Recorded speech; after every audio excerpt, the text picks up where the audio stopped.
Parmigiana di melanzane è un vero e proprio miracolo di gastronomia. Questo semplice ortaggio, la melanzana, diventa un piatto unico e straordinario, un primo perfetto.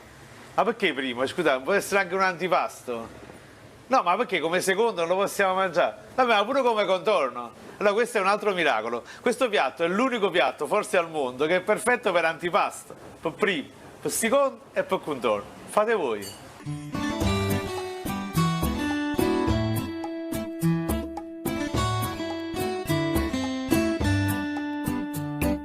L'origine della parmigiana di melanzane è contesa fra almeno 3 regioni in Italia: Campania, la Sicilia e l'Emilia Romagna. Ognuno sostiene la sua tesi, ma io oggi dimostrerò che il piatto non poteva essere che campano.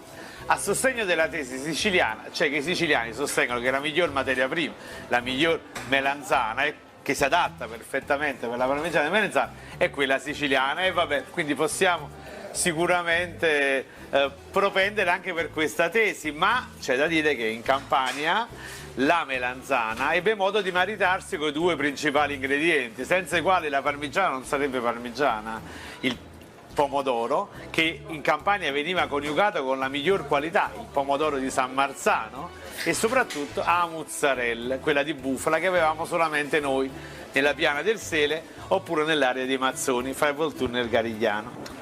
A sostegno della tesi emiliana che la parmigiana fosse in effetti derivante da Parma, abbiamo una prima testimonianza che nel nome stesso, Parma, è più che evidente, vabbè, possiamo concedere questo.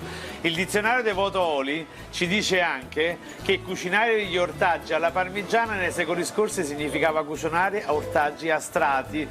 E pure qua dobbiamo cedere qualche punto, ma soprattutto, vi ricordate Carlo di Borbone, il re di Napoli, quello che arriva a Napoli il 10 maggio 1734? Da dove veniva? Dal Ducato di Parma e Piacenza. Allora è verosimile, dato che lui teneva 18 anni e che mamma Elisabetta Farnese era preoccupata non mangiare dell'alimentazione del ragazzo, e forse fece seguire Sua Maestà Carlo di Borbone dai cuochi di Parma. E allora la storia forse la possiamo sintetizzare così: i cuochi parmensi da Parma ci portavano la competenza per cucinare gli ortaggi a strati, i siciliani ci portavano le migliori melanzane per fare questa straordinaria bontà, e solo qui a Napoli, diciamo la verità, grazie alla miglior mozzarella e al miglior pomodoro, poteva nascere questa bontà straordinaria, a parmigiana e murignana.